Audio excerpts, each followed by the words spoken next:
हरे कृष्णा।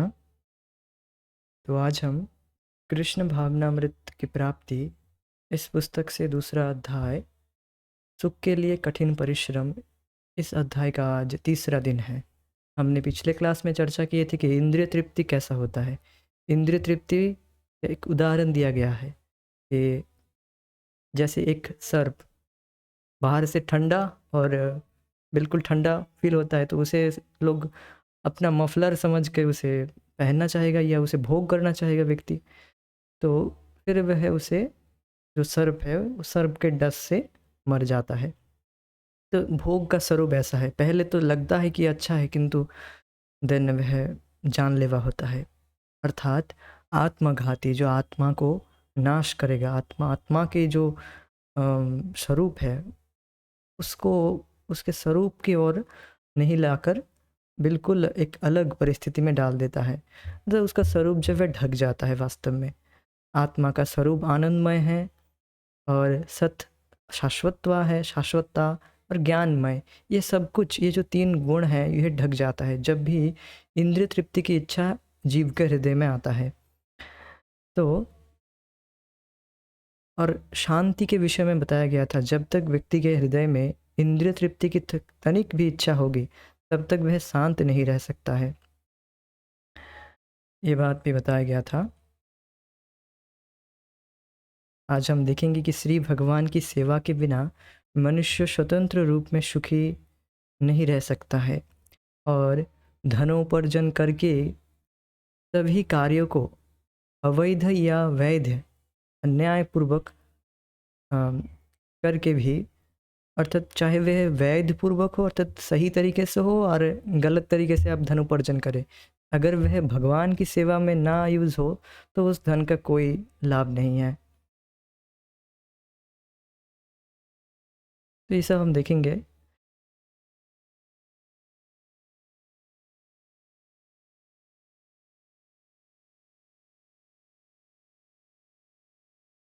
तो इंद्रिय तृप्ति की इच्छा जिसमें तनिक भी रहेगा वह शांत नहीं रह सकता है।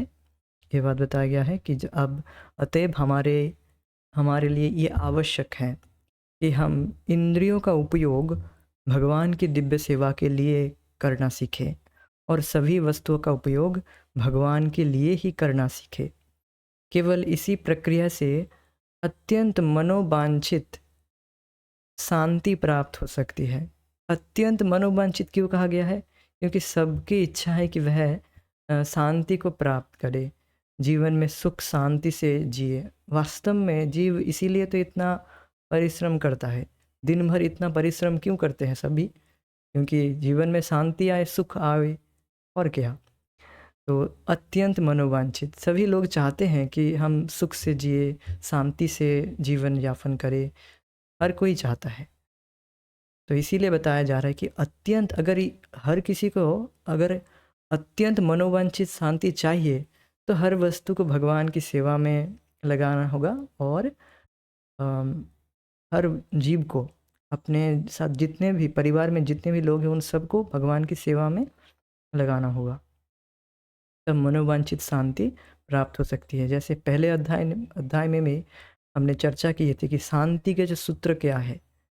पहला अध्याय मतलब अ, पहले एक पुस्तक हमने चर्चा किए थे, वो कि वह है कृष्ण की ओर पुस्तक में। वहाँ पर बताया गया था कि जो शांति स्थापन करने के लिए युक्त राष्ट्र, जो अमेरिकी युक्त राष्ट्र है, वहाँ पर एक शांति स्थापन के लिए संस्था गठित हुई है।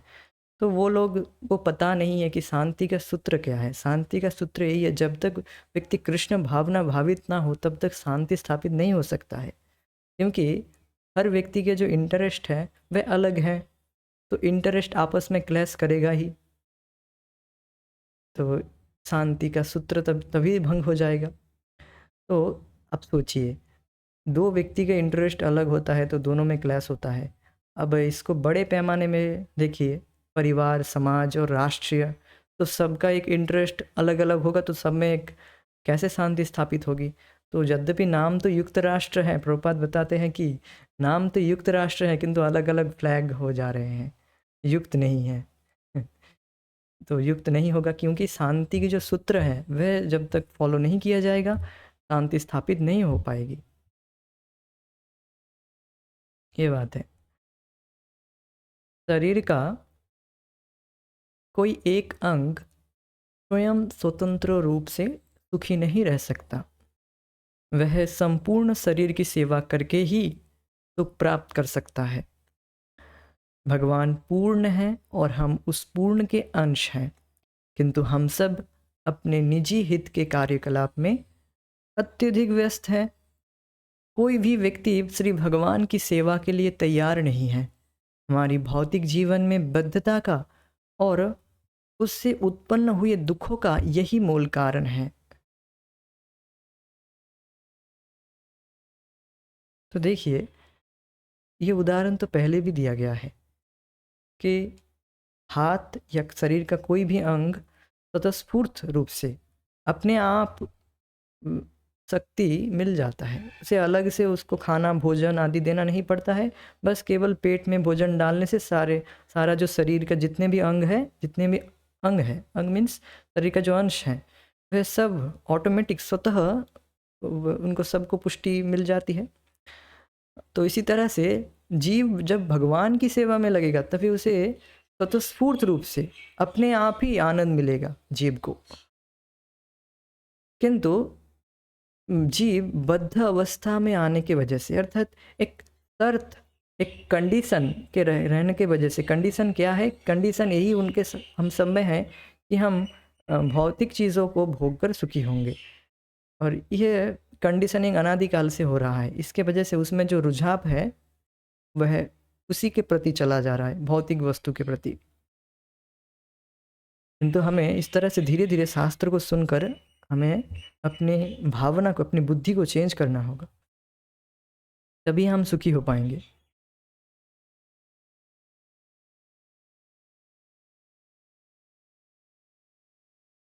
तो कोई भी व्यक्ति श्री भगवान की सेवा के लिए तैयार नहीं है। क्यों कि तैयार नहीं है? क्योंकि सभी लोग, हम सब निजी हित के कार्यकलाप में अत्यधिक व्यस्त हैं। अब देखिए, जो निजी हित है उसके बारे में भी हम सही तरह से नहीं जानते। वास्तव में हित क्या है? वास्तव में हित यही है जीव का कि वह भगवान की सेवा में लग जाए। नते विदु सार्थ गतिम ही विष्णु।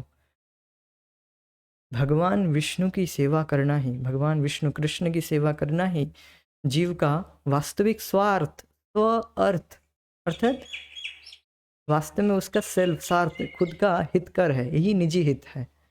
किंतु हम और वस्तुओं को महत्व दे रहे हैं, जिनको हम मान रहे हैं कि यही जीवन में बहुत महत्वपूर्ण है। अरे बच्चे का जो पढ़ाई है, बच्चा कैसे पास करेगा, कैसे वो नौकरी मिलेगा, या बेटी की शादी कैसी होगी, कैसे होगी, एट्सेट्रा एट्सेट्रा, इन्हीं में हम उलझ जाते हैं। देखिए, इन सब में आप अपना जो टेंशन लेना है वो नहीं करना है। ठीक है, आप जो अपना कर्तव्य है वो आप करें, किंतु इन्हीं को बिल्कुल अपना जीवन का जो लक्ष्य है वो मत बना लीजिए। क्योंकि ये सब जो इच्छाएं हैं, यह वास्तव में आत्मा से कोई संपर्क नहीं है, आत्मा से कोई लेना देना नहीं है इनका। ये तो केवल एक उपाधि के वजह से, हम इस शरीर में हैं तो इस उपाधि के वजह से हमें ये सब करना पड़ रहा है। ठीक है, आप कीजिए, डोंट, कोई ऐसे कोई दिक्कत नहीं है इसमें। किंतु जीवन का जो मूल स्वार्थ है, वास्तविक स्वार्थ है कि हम भगवान की सेवा में कुछ समय, एटलीस्ट कुछ समय भगवान की सेवा में युक्त हो। एक समय हमें फिक्स कर देना चाहिए कि हम इतना समय भगवान की सेवा में लगाएंगे। अपने 24 घंटे में हम एटलीस्ट 2 घंटा भगवान का नाम जप करेंगे। 24 घंटे में 2 घंटा कितना होता है? ज़्यादा नहीं। और 22 घंटा पड़े हैं, पूरा 22 घंटा आप अपना जो भी कार्य है वो कीजिए, सोना खाना पीना आदि एट्सेट्रा एट्सेट्रा। किंतु 2 घंटा व्यक्ति भगवान का नाम जप करे, उसमें कुछ कथा सुने, तो व्यक्ति का जो वास्तविक निजी हित है उसी में वास्तविक हित है। जैसे उदाहरण दिया जा रहा है यहाँ पर कि हाथ जब पेट को खाना देता है तभी वह वास्तविक रूप से वह सुखी होता है। तो इसी तरह से अब जो बद्ध जीव है वह पूरी तरह से भगवान की सेवा में अभी पूरी तरह से इंक्लाइन नहीं हो पा रहा है।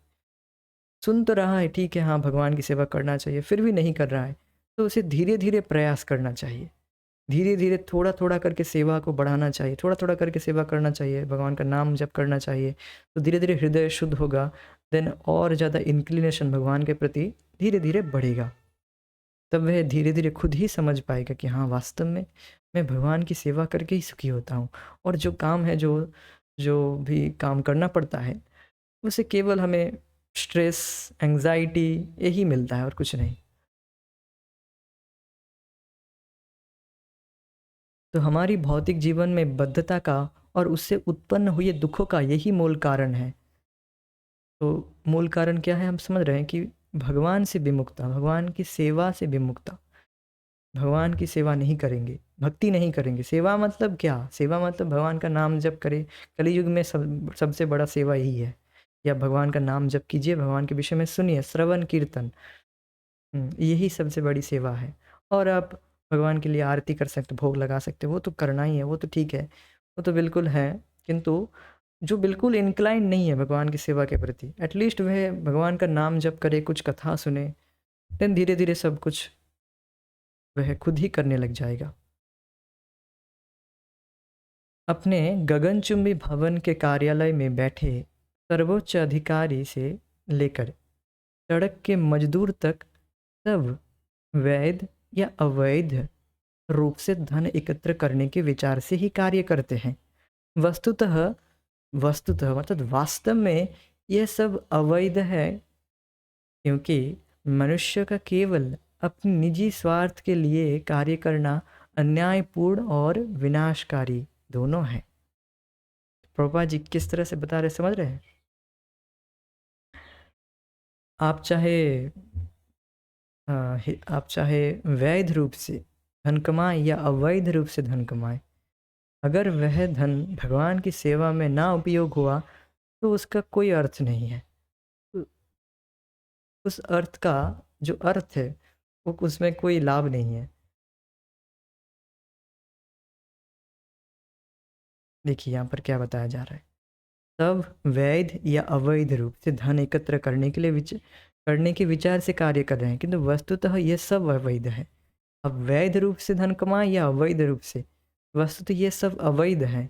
जब तक मनुष्य केवल निजी स्वार्थ के लिए, निजी स्वार्थ मतलब केवल अपने इंद्रिय तृप्ति के लिए, अपना निजी स्वार्थ क्या समझ रहा है? जो बद्ध अवस्था में जीव है वो अपना निजी स्वार्थ क्या समझता है कि मैं अपने इंद्रिय तृप्ति करके ही सुखी होऊंगा। अपने इंद्रिय तृप्ति और अपने परिवार वालों की इंद्रिय तृप्ति में तो वही मांस आदि खाना और मदिरा पान और स्त्री संग करना, पत्नी से संग करना, यही सब, इसी सब में पड़े रहना, कहीं पर होटल में जाकर खाना पीना और घूमना, इसी में व्यक्ति सोचता है कि यही करने में जीवन में सुख है। शिमला जाकर घूम आना या किसी विदेश में जाकर घूम आना, तो ये सब इसी को दिखाते हैं लोग, यही बहुत बड़ा सुख है। हम विदेश में रहते हैं या लंदन में रहते हैं या विदेश में बहुत एरिस्टोक्रेट, बहुत ही बड़े मकान में रहते हैं, आलीशान महल में रहते हैं, तो इनसे ही व्यक्ति सोचता है कि मैं इनसे सुखी हो जाऊंगा, या मेरी पत्नी सबसे सुंदर है, मेरे बच्चे सबसे इंटेलिजेंट हैं, क्लास में अव्वल नंबर आता है, फर्स्ट आता है, एट्सेट्रा एट्सेट्रा एट्सेट्रा। इसी सब को व्यक्ति अपना स्वार्थ मानता है कि यही हमारे निजी स्वार्थ है और इन्हीं के पीछे मैं अपना धन लगाऊंगा। 1 रुपये भी मंदिर में नहीं दूंगा, जो मंदिर में देके कोई फ़ायदा नहीं है, ऐसे समझते हैं कि बेकार, मैं वहाँ पर क्यों पैसा दूँ, अपने अपने बच्चों के लिए पैसा दूंगा, वहाँ बच्चों को दूंगा तो उनको उनका पढ़ाई लिखाई अच्छे से होगा, ये एट्सेट्रा एट्सेट्रा, यही में अपना स्वार्थ मानते हैं। किंतु वास्तविक स्वार्थ ये नहीं है। अब सोचिए ध्यान से कि यह जो भोग वस्तु हैं, घर मकान, बड़ा बड़ा घर, अच्छा नौकरी, सुंदर पत्नी, एट्सेट्रा एट्सेट्रा, ये सब क्या वास्तव में हमें सुख देता है? वो कुछ, वह केवल केवल ही दुख देता है, केवल ही। कैसे? जैसे एक सर्प का उदाहरण दिया गया है पहले क्लास में। सर्प पहले तो ठंडा अनुभव होता है, उसका जो शरीर है वह ठंडा होता है, तो लोग सोचते हैं कि अच्छा मैं इसे गले में डालकर बहुत आनंद लूँगा, अब बहुत ठंडा मुझे लगेगा। तो ऐसा नहीं, वो दूसरे ही क्षण आपको काटेगा और काट के आपको ख़त्म कर देगा। तो इसी तरह से भोग जो वस्तु है वह केवल दुखदायक है, वह केवल हमें एंग्जाइटी ही देगा। अगर आपको अभी तक फील नहीं हुआ तो आप बहुत जल्दी ही माया के जो त्रिताप है वो जल्दी ही आपको मिलेगा, कोई दिक्कत नहीं। हाँ, ये बात है। तो ये इनको इन सब इंद्रिय तृप्ति को जो विषयी व्यक्ति है उनको अपना स्वार्थ मानता है, और इस तरह से अपने धन को उन्हीं के विषय में उन्हीं पर खर्चा करता है, तो धन को उसी में लगाता है। तो प्रभुपाद जी क्या बता रहे हैं, आप चाहे वैध रूप से धन कमाएं या अवैध रूप से, वह धन तो आप केवल अपने इंद्रिय तृप्ति जो अपना वास्तविक स्वार्थ नहीं है उसके उसके पीछे लगा रहे हैं, तो यह ये अवैध है। ये आपका ब्लैक मनी हो या वाइट मनी, अगर वह मनी आप भगवान की सेवा में ना यूज़ करते हो तो वह ब्लैक ही है, वो चाहे वाइट हो या ब्लैक हो, ब्लैक ही है, उसका कोई महत्व नहीं है। ये बात है।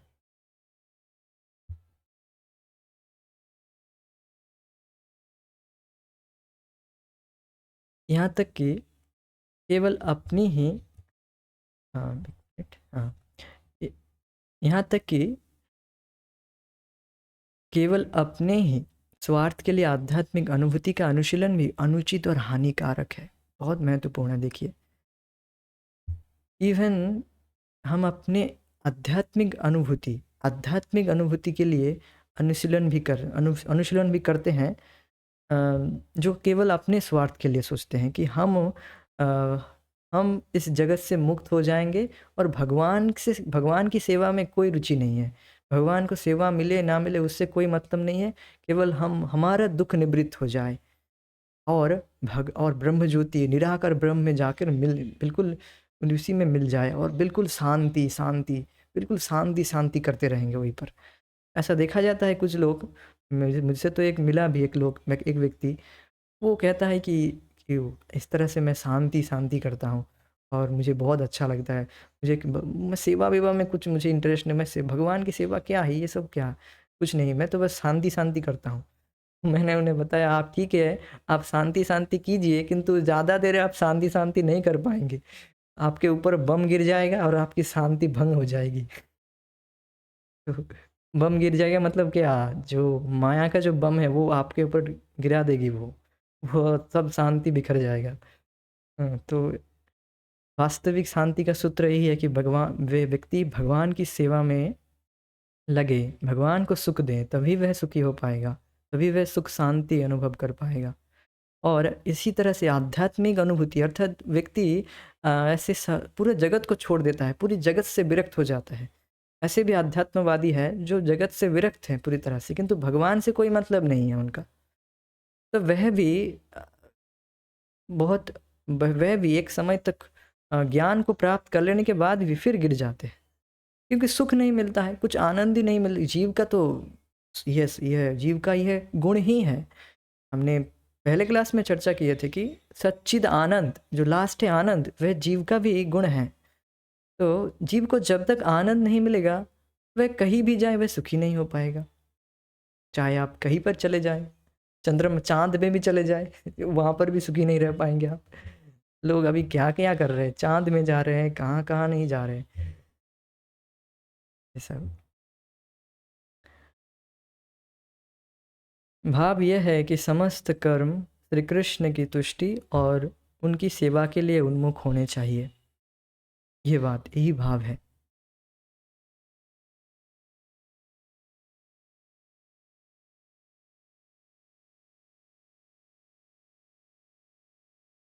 जो लोग श्री भगवान की दिव्य प्रेममयी सेवा में संलग्न नहीं हैं, गलत सोचते हैं कि वे दिन प्रतिदिन अधिक अधिक धन एकत्र करते जा रहे हैं।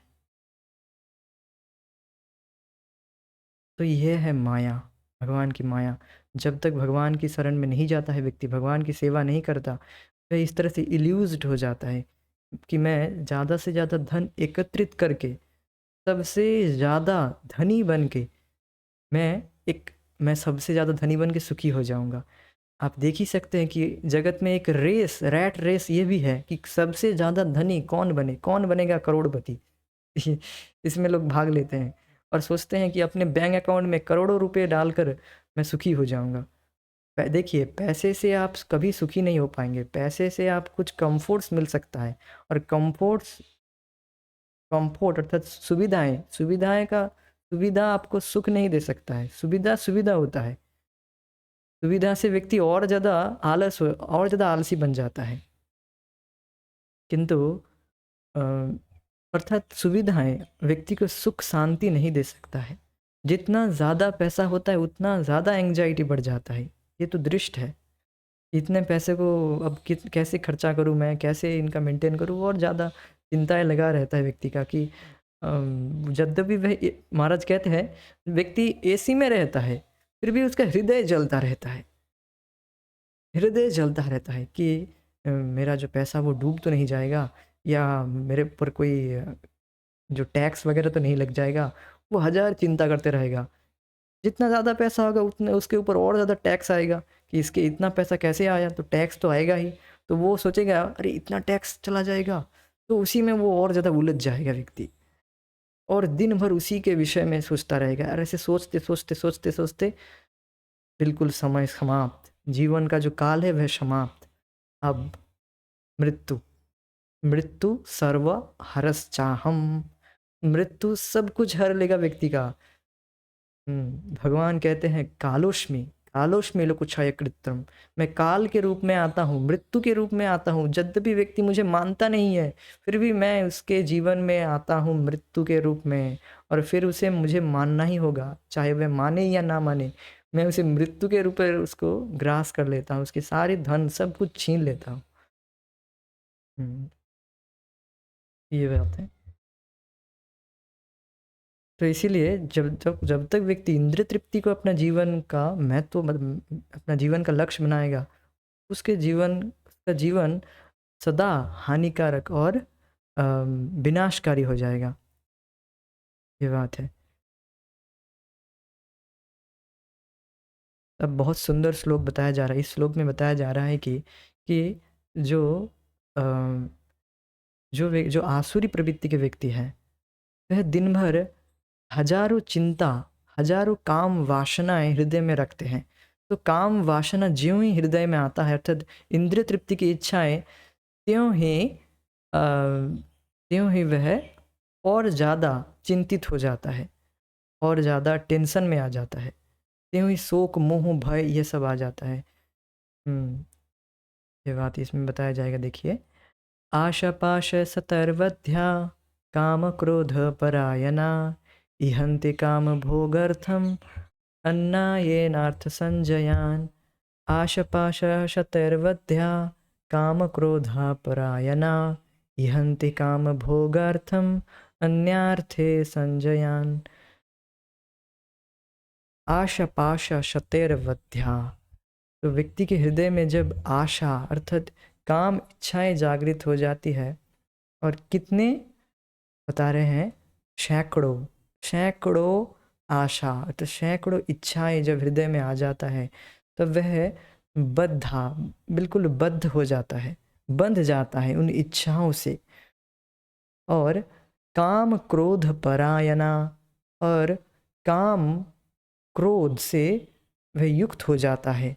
इहन्ति काम भोगार्थम, इहन्ति काम भोगार्थम अर्थात इच्छा करते हैं, और इंद्रिय तृप्ति के भोग के लिए इच्छा करता है। इसी को अर्थम, काम भोगार्थम, इसी को अर्थ मानता है। यही मेरा जीवन का लक्ष्य है, यही स्वार्थ है। और इस तरह से काम के वजह से वह अन्याय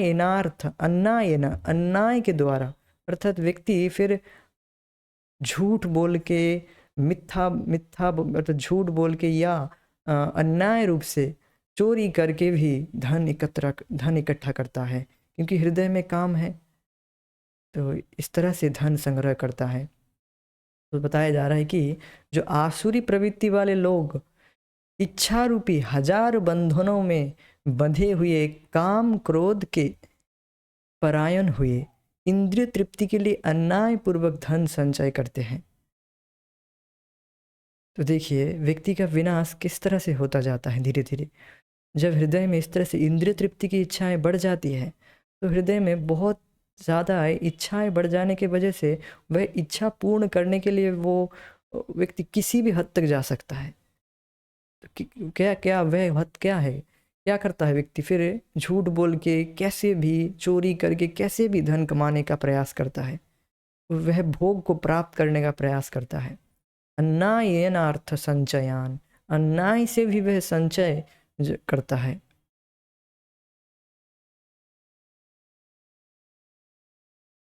तो ये बात है। परिणाम स्वरूप विश्व में यद्यपि धन का अभाव नहीं है, किंतु शांति का अभाव अवश्य है। धनोपार्जन के लिए इतनी अधिक जनशक्ति को दिग्भ्रमित किया जा रहा है कि सामान्य जनता की रुपये कमाने की क्षमता अधिक बढ़ गई है। किंतु इसका दीर्घकालीन परिणाम ये हुआ कि इस अनियंत्रित और अन्यायपूर्ण मुद्रास्फीति से पूरे विश्व की अर्थव्यवस्था बिगड़ गई है और उसने ऐसे सस्ते धनोपार्जनों के फल को ही नष्ट करने के लिए हमें बड़े बड़े देशों के नेता लोग वास्तव में शांति का अनुभव नहीं कर रहे हैं, अपितु आणविक अस्त्र के द्वारा आसन्न विनाश से अपनी सुरक्षा की योजना बना रहे हैं।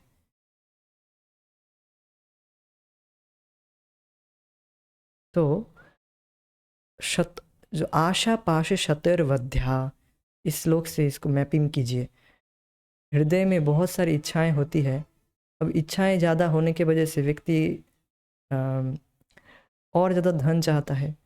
अब देखा जाता है कि जगत में धन मुद्रास्फीति बढ़ गया है, जो अर्थात मुद्राएं, जो मुद्राओं का स्फीति, धनों का जो मूल्य है वह गिर गया है और लोगों के पास बहुत ज़्यादा धन आ गया है और इसके वजह से इंद्रिय तृप्ति में पड़ जाने का जो सहज टेंडेंसी है वह भी बढ़ गया है। अब इस तरह से जो बड़े पैमाने में इंद्रिय तृप्ति कि दोनों देश में युद्ध होने लगा है। अब परमाणु बम वह बनने लगे हैं जो दोनों देश में युद्ध हो रहा है, जिसके वजह से शांति नष्ट हो गया, शांति भंग हो गया है। तो यद्यपि व्यक्ति के पास अर्थ तो बढ़ गया है, तो धन बढ़ गया है, किंतु शांति और ज़्यादा खत्म होते जा रहा है। शांति का अभाव है, धन का अभाव नहीं है। अब देख सकते हैं कि अभी जगत में लोग क्या क्या नहीं कर रहे हैं शांति के लिए, वही शांति के लिए कहाँ कहाँ चले जा रहे हैं और बहुत सारे योग आदि एट्सेट्रा बहुत कुछ कर रहे हैं। वो जो कुछ भी वो यूट्यूब में बताया जा रहा है देख सकते हैं, वह सब कर रहे हैं। चाहे उन्हें कुछ भी अगर टांग ऊपर करके माथा नीचे करने के लिए भी बोला जाए वो भी करते हैं। सब कुछ चाहे कुछ भी वो कहे वो करते हैं, क्योंकि उन सबको शांति चाहिए। वास्तव में शांति का अभाव है। लोग सुख चाहते हैं, शांति से जीना चाहता है। और मुद्रास्फीति, अत्यधिक धन का बढ़ जाना अचानक से, अब देख सकते हैं कि अचानक से कैसे मुद्रास्फीति हो गया है। एक समय जो अभी जो 100 रुपये का जो वैल्यू है, अभी जो 100 रुपये का वैल्यू है वह बहुत कम है। 100 रुपये में आज क्या होगा? कुछ नहीं होगा आज। अब 100 रुपये लेकर बाहर निकले, कम से कम 1000 रुपये आपके पास रहना होगा, तब आप बाहर निकल सकते हैं, कहीं बाहर जा सकते हैं और फिर आप ठीक से कहीं पर यात्रा कर सकते हैं। किंतु आपको अभी 100 रुपये का कुछ वैल्यू नहीं है, किंतु आज से 50 साल पहले 100 रुपये का वैल्यू कितना था? बहुत ज़्यादा था। तो आप देख सकते हैं कि मुद्रास्फीति कैसे हो गई है और अर्थव्यवस्था बिगड़ गई है। और उसने ऐसे सस्ते धनोपार्जनों के फलों को ही नष्ट करने के लिए हमें बड़े बड़े देशों के नेता लोग वास्तव में शांति का अनुभव नहीं करा सकते हैं। जो नेता लोग हैं वे शांति के दावा करते हैं वो झूठा दावा करते हैं कि हमें वोट दीजिए, हम आप जगत में शांति, सुख शांति लाएंगे। तो ऐसा दावा तो करते हैं, किंतु वास्तव में वह शांति का जो सूत्र है वही नहीं जानते, तो शांति क्या देंगे लोगों को? और अपितु आणविक अस्त्रों के द्वारा आसन्न विनाश से अपनी सुरक्षा के लिए योजना बना रहे हैं। वस्तुतः इन भयंकर अस्त्रों के परीक्षण के रूप में विपुल धनराशि समुद्र में फेंकी जा रही है। ऐसे परीक्षण न केवल भारी आर्थिक जगत लागत पर किए जा रहे हैं, अपितु अनेक प्राणियों के जीवनों को संकट में डालकर भी हो रही है। तो आप देख सकते हैं कि इन पारमाणिक बम को इनका उपयोग कहाँ करते हैं जानते हैं? ये समुद्र में फेंक कर करते हैं, और समुद्र के जो जितने प्राणी हैं उनका भी उनकी भी तुरंत मृत्यु हो जाती है। और जिसका पाप पूरे जो जिसका पाप ही जगत व्यक्ति को लगता है। तो ये जो इतने धन, इसीलिए बता रहे हैं प्रभुपाद जी कि धन को लोग पानी में फेंक रहे हैं। तो इस तरह से धन को पानी में ना फेंक कर जो जिनको वास्तव में धन की आवश्यकता है, आप देख सकते हैं कि वास्तव में जो बहुत सारे राज्य हैं जहाँ पर धन की बहुत आवश्यकता है, किंतु धन कहाँ कहाँ उपयोग कर रहे हैं? बिल्कुल इन सब इन बम आदि को इसमें एक्सपेरिमेंट करने में धन का उपयोग कर रहे हैं। और कहाँ कहाँ चंद्रमा आदि में जाने के लिए, और मंगल आदि में, जो कि ग्रह में जाकर क्या कर लेंगे वहाँ पर। तो लोग क्या क्या धारणाएं हैं जी, इससे हम सुखी हो जाएंगे। तो इस तरह से शांति की जो धारणाएं हैं वह बढ़ता जा रहा है, किंतु लोगों को वास्तविक सुख कभी नहीं मिल रहा है और मिलेगा भी नहीं। इस प्रकार विश्व के राष्ट्र कर्मफल के नियमों से बंधे जा रहे हैं। कर्मफल के नियमों से जो राष्ट्र है वह भी बंधता जा रहा है। तब लोग इंद्रिय तृप्ति की भावना से प्रेरित होते हैं, तो जो भी धन कमाया जाता है वह नष्ट हो जाता है, क्योंकि उसका व्यय मानव जाति के संहार के लिए होता है। इसी प्रकार मनुष्य के भगवान से विमुख होने के कारण प्रकृति के नियम अनुसार मानव जाति की शक्ति नष्ट हो जाती है, क्योंकि वस्तुतः श्री भगवान ही समस्त शक्तियों के स्वामी हैं। तो इस तरह से समझाया जा रहा है कि इस प्रकार मनुष्य के भगवान से जो विमुखता के जो कारण प्रकृति के नियम अनुसार मानव जाति की शक्ति नष्ट हो जाती है। मानव जाति की शक्ति क्या है? मानव जाति की शक्ति है कि हम अपने चेतना को उन्नत कर पा सकते हैं। हमारी शक्ति यही है कि हम अपने बुद्धि को भगवान में लगाएं, जिसके द्वारा हम अपने बुद्धि को उन्नत कर सकते हैं। अपने चेतना को उन्नत करेंगे तभी तो ऊपर के लोगों को जा सकते हैं, नहीं तो व्यक्ति और ज़्यादा नीचे के योनि में जाएगा। जिसकी जितनी चेतना जितनी डाउन होती जाएगी, तो वह बिल्कुल कुत्ते बिल्ली के जैसे जीवन यापन करेगा, तो इसी तरह का शरीर मिलेगा। यही बात बताया जा रहा है। जो मानव जाति की जो शक्ति है, मानव जाति की शक्ति ही नष्ट हो जाती है, क्योंकि श्री भगवान ही समस्त शक्तियों के स्वामी हैं। तो यही पर आज हम चर्चा को रोकेंगे, आगे की चर्चा हम आगे करेंगे। हरे कृष्ण, जय श्री प्रभुपाद, निताय गौर प्रेमानंदे, हरे हरे।